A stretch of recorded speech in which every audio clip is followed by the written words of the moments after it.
Hi, I'm Rob. And I'm Rob. And this is Ask Rob and Rob. Yes, thank you for joining us for yet another Ask Rob and Rob, the podcast where we take your property queries and turn them into answer, leaving you a little bit wiser inside 10 minutes. Today, Mike and Liam provide those questions. So just before we hear those, let's have a quick recap of how you can send in a question of your own. Yep, there's two options. You can call in on 013 808 00035. You'll be greeted with a friendly answer phone tone, and you can leave your message there. Or you can go to thepropertyhub.net/ask. That's thepropertyhub.net/ask. Either way, super simple. And luckily, Mike agrees because he's got a great question on a really interesting location. Hi, Rob and Rob. It's Mike here from Toaster. Thanks ever so much for your podcast. I've been listening for a while now. Got some really great insights from it, and you've really inspired me on a potential journey to become a buy-to-let investor. With that in mind, I'm looking at buying my first buy-to-let in the near future, and I'm looking, like a lot of people, at the northern major cities. However, I've also been looking at some smaller places. One in particular that's kind of caught my attention is Crewe, and my instinct tells me that this could be a good investment. However, looking at current prices, there's been sort of minimal growth since the crash in 2008. However, looking at prices in the past, from 2000 to 2008, which is kind of where we would be just entering that point in the new cycle, prices grew rapidly and pretty much doubled during that period. So my question to you is, do I go for a place like Crewe, where there is a lot of fundamentals around HS2, but there's not been a lot of growth, there's not a lot of noise about it, or do I stick to a safer bet, or what seems to be a safer bet in terms of the bigger cities up north like Liverpool and Manchester? Cheers, Rob and Rob. Any help would be appreciated. Thank you. Thanks, Mike. I really like this question because I think a lot of people will be struggling with this as well. Not just Crewe, but many areas around the UK. But Crewe's a great example.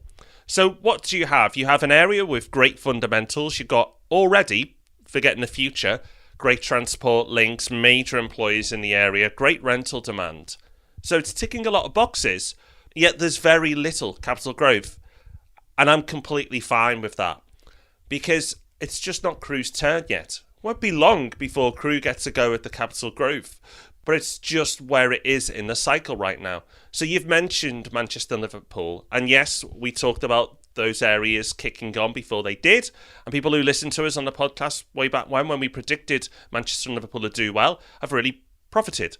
But here's the thing, for people who invest in Crewe, I think you're going to really profit as well. It's easy to follow a trend, and yes, if you get into Manchester and Liverpool right now, you'll do very well from capital growth, because there's a long way to go.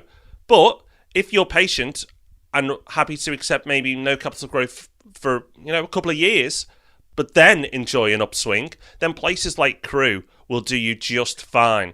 And the great thing about Crewe is, yes, it would do just fine on its own anyway, but you've got the HS2 effect. What HS2 will do for Crewe is nothing short of amazing.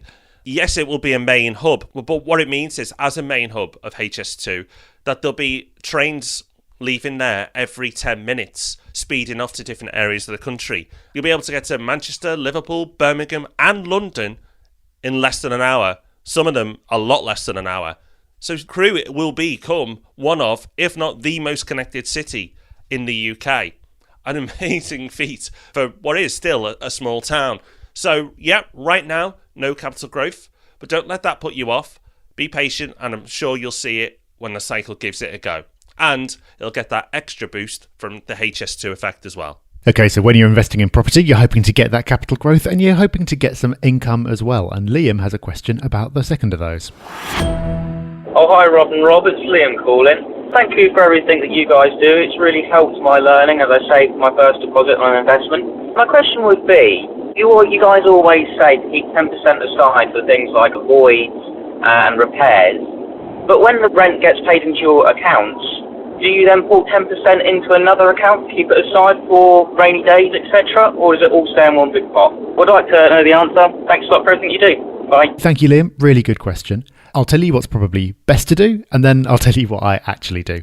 So if you're keeping 10% aside, then the best thing to do is probably to transfer it straight out of your account when the rent comes in into a separate account. So it's there, you can't be tempted to touch it, and there's a clear separation between what you've got set aside for an emergency and the remainder of the rental income, which can be building up ready to form a deposit for your next investment. What I actually do is just leave it all in the same place, because I'm pretty disciplined about saving anyway, and so I don't feel like I need to have that separation. So really, it depends on you and what's going to work best depending on how you treat money in general.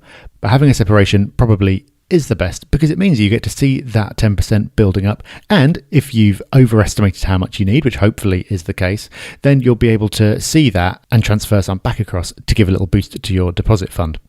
Quick aside on this as well, 10% is a good rule of thumb for people who are starting out, because you often have people getting into trouble when they really stretch themselves and they don't keep enough aside, and then if something goes wrong, they don't have the funds to do anything about it. In reality though, you might end up needing less, and counterintuitively, you don't need to save up quite as much the more properties you've got. Because yes, the more properties you've got, the more that could go wrong, but the chances of something going wrong in every property all at once is very slim.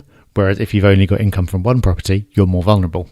Another thing for everyone to keep in mind is be conscious of the type of portfolio you have. So if you have a portfolio of old Victorian terraces, then the chances of things going wrong are probably a little higher compared to somebody who has a portfolio of only apartments. So you can adjust the amount you save based on your portfolio mix, and you'll quickly, as your experience grows, get a feel of how much is right. For me personally, once the pot gets to a number or around a number I'm happy with, then I know that will take care of anything pretty much in a portfolio. There's not a huge amount that can go wrong with the type of properties that I have. I've got a sense of what any major problems will cost within my property. So once I get to that magic number, then I can transfer any excess funds out. So one question about making money, one question about keeping it and saving it. So hopefully we can consider that a win for an Ask Rob and Rob podcast. So as that's gone well, we may as well come back next Tuesday and do it all again, where we'll answer more of your questions. And remember, we've got the main property podcast on Thursday, so do not miss that. So until those wonderful events occur, take care. Bye-bye. Bye-bye.